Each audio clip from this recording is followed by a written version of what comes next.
TV 20 Kannada ವಾಹಿನಿಗೆ ಸ್ವಾಗತ. ಬೆಳಗಾವಿ ನಗರದ ಈ ವರ್ಷದ ಗಣೇಶ ವಿಸರ್ಜನೆಯು ಒಂದು ದಿನದಲ್ಲಿ ಮುಗಿಯುವ ಗಣೇಶ ವಿಸರ್ಜನೆ ನಿರಂತರವಾಗಿ 3 ದಿನ ನಡೆದಿದ್ದು, ಇದರಿಂದ ಸಾರ್ವಜನಿಕರಿಗೆ, ಶಾಲಾ ಮಕ್ಕಳಿಗೆ, ವ್ಯಾಪಾರಸ್ಥರಿಗೆ ಸಮಸ್ಯೆ ಉಂಟಾಗಿದ್ದು, ಮುಖ್ಯವಾಗಿ ಶಹಾಪುರದಿಂದ ಕಪಿಲೇಶ್ವರ ದೇವಸ್ಥಾನದ ರಸ್ತೆಯ ತರಕಾರಿ ಹಣ್ಣು ಮಾರಾಟ ಮಾಡುವ ಬೀದಿ ವ್ಯಾಪಾರಸ್ಥರಿಗೆ ತುಂಬಾ ಕಷ್ಟ, ಆರ್ಥಿಕ ಸಮಸ್ಯೆ ಉಂಟಾಗಿದ್ದು, ತಮ್ಮ ನೋವನ್ನ ಬೀದಿ ವ್ಯಾಪಾರಸ್ಥರು ಜಯ ಕರ್ನಾಟಕ ಸೇನೆಯ ಜಿಲ್ಲಾಧ್ಯಕ್ಷರು ಆಗಿರುವಂತಹ ಶ್ರೀ ಸಂಜಯ್ ರಜಪೂತ್ ಹಾಗೂ ಸಂಘದ ಸದಸ್ಯರ ಮುಂದೆ ತಮಗೆ ಆದ ಸಮಸ್ಯೆ ಬಗ್ಗೆ ತೋಡಿಕೊಂಡಿದ್ದಾರೆ.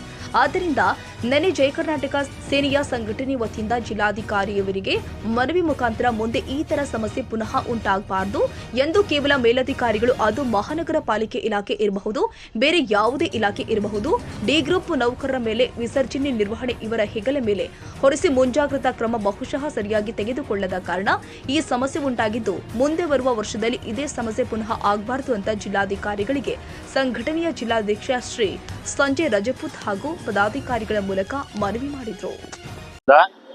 ನೋಡ್ತಾ ಇದ್ದೀನಿ, 11 ದಿನ ಗಣಪತಿ ಇಟ್ಟು ಪೂಜೆ ಮಾಡಿ ಎಲ್ಲರೂ, ಮತ್ತೆ 11ನೇ ದಿನ ನಂತರ ಗಣಪತಿ ವಿಸರ್ಜನೆ ಮಾಡೋ ದಿನ ಅವರು 3 ದಿನ ಬಿಟ್ಟು ಮಾಡ್ತಾ ಇದ್ರೆ ಎಷ್ಟು ಮಂದಿ ಮಂದಿಗೆ ಎಷ್ಟು ಹಾಳಾಗ್ತೈತಿ. ಬರೀ ಬೀದಿ ವ್ಯಾಪಾರ ಮಾಡೋ, ತರಕಾರಿ ವ್ಯಾಪಾರ ಮಾಡೋರಿಗೆ 2 ದಿನ ದಂಧೆ ಇಲ್ಲೇ ಕಪಿಲೇಶ್ವರ ರೋಡ್ ಅಲ್ಲಿ ತಾರ್ಸಾಗ್ತೈತಿ.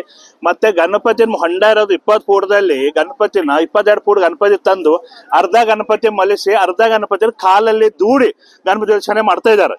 ಈಗ ನಾವು ಏನ್ ಹೇಳ್ತಾ ಇದೀವಿ ಅಂದ್ರೆ ಮನವಿ, ನೆಕ್ಸ್ಟ್ ಗಣಪತಿ ಬರೋ ಒಳಗೆ ನಮಗೆ ಕಪಿಲೇಶ್ವರ ಹೊಂಡ ಆಗ್ಲಿ ಬೇರೆ ಕಡೆ ಆಗ್ಲಿ ಒಂದು 45-50 ಫೂಟ್ದ ಒಂದು ಗಣಪತಿ ಹೊಂಡ ಮಾಡೋ ಟ್ರೈನ್ ಇಂದ ಏನ್ ಗಣಪತಿ ಹೋಗ್ತದೆ ಸೀದಾ ಜಮೀನಿನ ಗಣಪತಿ ಹೋಗ್ಬೇಕು. ಅರ್ಧ ಗಣಪತಿ ಹೋಗಿ ಅರ್ಧ ಗಣಪತಿನ ಕಾಲಿಂದ ದೂಡಿ ಮಾಡಬಾರ್ದಂತ ನಾವು ಮನವಿ ಮಾಡ್ಕೊಳ್ತಾ ಇದೀವಿ. ಇವತ್ತು ಈ ಪರಿಸ್ಥಿತಿಯಲ್ಲಿ ನೋಡಕ್ ಹೋದ್ರೆ 420 ಮಂಡಲ್ಗಳಾಗಿದೆ. ಸೊ ಪ್ರತಿ ವರ್ಷ 2-3 ಮಂಡಲ್ ಹೆಚ್ಚಾಗ ಕಾರಣ ಗಣಪತಿ ವಿಸರ್ಜನೆ ಮಾಡ್ಲಿಕ್ಕೆ ಅಲ್ಲಿ ಅನುಕೂಲ ಆಗ್ತಾ ಇಲ್ಲ, ಸರಿಯಾದ ರೀತಿ ವ್ಯವಸ್ಥೆ ಆಗ್ತಾ. ಪೊಲೀಸ್ ಪ್ರಶಾಸನ ಅವರು ಪಾಪ ಡ್ಯೂಟಿ ಮಾಡಿ ಹಗಲ್ ರಾತ್ರಿ ಡ್ಯೂಟಿ ಮಾಡ್ತಾರೆ. ಬೇರೆ ಊರಿಂದ ಬಂದಿರ್ತಾರೆ. ಅವ್ರು ಒಬ್ಬೊಬ್ರಿಗನ್ನ ಕಣ್ಣಾರೆ ನೋಡಿದೀನಿ, ಡ್ಯೂಟಿ ಮಾಡುವ ಹಿಂಗ್ ಆಗ್ತಾ ಇದ್ರೆ. ಆದ್ರೆ ಈ ಕೆಲವೊಂದು ಮಂಡಲ್ಗೆ ಅವ್ರಿಗೆ ಬುದ್ಧಿ ಬರ್ತಾ ಇಲ್ಲ, ಯಾಕಂತ ಗೊತ್ತಾ ಇಲ್ಲ. ಇವ್ರೇನ್ ರಾಜಕೀಯ ಮಾಡ್ತಾ ಇದಾರೋ ಅಥವಾ ಗಣಪತಿ ಹಿನ್ನೆಲೆ ಗಣಪತಿ ಹೆಸರ್ಲೆ ರಾಜಕೀಯ ಮಾಡ್ತಾ ಇದಾರೋ, ಏನ್ ಮಾಡ್ತಾ ಇದಾರೋ, ಈರ್ಷ್ಯೆ ಭಾವನೆ ಅದು ಬಿಡ್ಬೇಕು. ಮಂಡಲದವರು, ಸಾರ್ವಜನಿಕರು ಸರಿಯಾದ ರೀತಿ 11ನೇ ದಿವಸ ಗಣಪತಿ ವಿಸರ್ಜನೆ ಆಗುತ್ತಲ್ಲ, ಅದೇ ಪದ್ಧತಿಯಲ್ಲಿ 11ನೇ ದಿವಸ ಬೆಳಿಗ್ಗೆ ಮುಂಚೆ ಬೆಳಿಗ್ಗೆ 12 ಗಂಟೆ ಮಟ್ಟ ನಡೀಲಿ. ಆದ್ರೆ 3 ದಿವಸ ಮಾಡಿ ದೇವರು ವಿಡಂಬನ ಮಾಡ್ತಾ ಇದ್ದಾರೆ. ಗಣಪತಿ ವಿಸರ್ಜನೆ ಸರಿಯಾಗಿ ಆಗ್ತಾ ಇಲ್ಲ. ಒಂದ್ ಮ್ಯಾಗ ಗಣಪತಿ ಆಗ್ತಾ ಇದ್ರೆ ಇನ್ನೊಂದ್ ಮ್ಯಾಗ ಗಣಪತಿ ಮ್ಯಾಗ ಏರಿ ಅದ್ರ ಮ್ಯಾಗ ಕಾಲಿಡ್ತಾ ಇದ್ದಾರೆ. 11 ದಿವಸ ಭಕ್ತಿ ಭಾವದಿಂದ ಪೂಜೆ ಮಾಡಿ 11ನೇ ದಿವಸ 13ನೇ ದಿವಸ ಗಣಪತಿ ಬಪ್ಪ ಮ್ಯಾಗೆ ಕಾಲಿಡಿ ಕುಣಿತಾರೆ. ಮತ್ತ ಅಂತದ್ರಲ್ಲಿ ನಮ್ಮ ಕಾರ್ಪೊರೇಷನ್ ಕಮಿಷನರ್ ಮೇಡಮ್ ಇವ್ರಗ ಇದು ಮಾಡೋದು ಬಿಟ್ಟು ಅವ್ರ ಜೊತೆಗೆ ಮರಾಠಿ ಹಾಡನ್ನು ಹಚ್ಚಿ ಮರಾಠಿ ಹಾಡ್ ಮ್ಯಾಗ್ ಸಾಂಗ್ ಅಲ್ಲಿ ಡಾನ್ಸ್ ಮಾಡಿದ್ದಾರೆ. ಅದು ನಾವು ಜಯ ಕರ್ನಾಟಕ ವತಿಯಿಂದ ಖಂಡಿಸ್ತೀವಿ. ಇಂಥದ್ರಲ್ಲಿ ಈ ತರ ಆಗಬಾರ್ದು.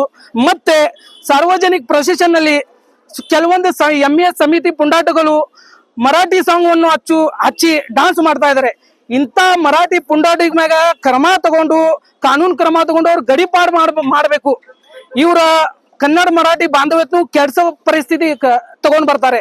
ಮುಂದೆ ದಿನಗಳಲ್ಲಿ ಈ ತರ ಆಗಬಾರ್ದು. ಅವ್ರ ಮ್ಯಾಗ ಸರ್ಕಾರ ಕ್ರಮ ತಗೊಂಡು ಇಂಥವ್ರಿಗೆ ನೋಡಿ ಅವ್ರಿಗೆ ಕ್ರಮ ತಗೊಂಡು ಅವ್ರು ಗಡಿಪಾಡು ಮಾಡ್ಬೇಕು ಅಂತ ನಮ್ಮ ಜಯ ಕರ್ನಾಟಕ ಸಂಘಟನೆ ವತಿಯಿಂದ ನಾವು ಆಗ್ರಹವನ್ನು ಮಾಡ್ತೀವಿ.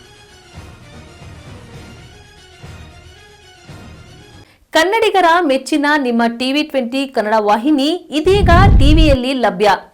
ಕರ್ನಾಟಕ ಮತ್ತು ದೇಶ ವಿದೇಶದ 360 ಡಿಗ್ರಿ ಸುದ್ದಿ ವಿವರವನ್ನ ಪಡೆಯುವುದಕ್ಕೆ ಟಿವಿ 20 ವಾಹಿನಿಯನ್ನು ಲೈಕ್ ಮಾಡಿ, ವಿಡಿಯೋಗಳನ್ನ ಶೇರ್ ಮಾಡಿ, ಕಮೆಂಟ್ ಮಾಡಿ, ಸಬ್ಸ್ಕ್ರೈಬ್ ಮಾಡಿ. HCN ಕೇಬಲ್ 842 ನಂಬರ್ನಲ್ಲಿ ಹುಕ್ಕೇರಿ ತಾಲೂಕು ಹಾಗೂ ಸಂಕೇಶ್ವರದ ಸುತ್ತಮುತ್ತಲಿನ ಹಳ್ಳಿಗಳಲ್ಲಿ ಲಭ್ಯ. PCN ಕೇಬಲ್ 129 ನಂಬರ್ನಲ್ಲಿ ಹಾರುಗೆರೆ ಸುತ್ತಮುತ್ತಲಿನ ಹಳ್ಳಿಗಳಲ್ಲಿ ಲಭ್ಯ. ರಾಯಬಾಗ್ ಡಿಜಿಟಲ್ ಚಾನೆಲ್ ಕೇಬಲ್ 80ನೇ ನಂಬರ್ನಲ್ಲಿ ರಾಯಬಾಗ ತಾಲೂಕಿನ ಸುತ್ತಮುತ್ತಲಿನ ಹಳ್ಳಿಗಳಲ್ಲಿ ಲಭ್ಯ. UDCN ಕೇಬಲ್ ನೆಟ್ವರ್ಕ್ ಉಗಾರ ಸುತ್ತಮುತ್ತಲಿನ ಹಳ್ಳಿಗಳಲ್ಲಿ ನಿಮ್ಮ ಟಿವಿ 20 ಕನ್ನಡ ವಾಹಿನಿಯೂ ಲಭ್ಯ.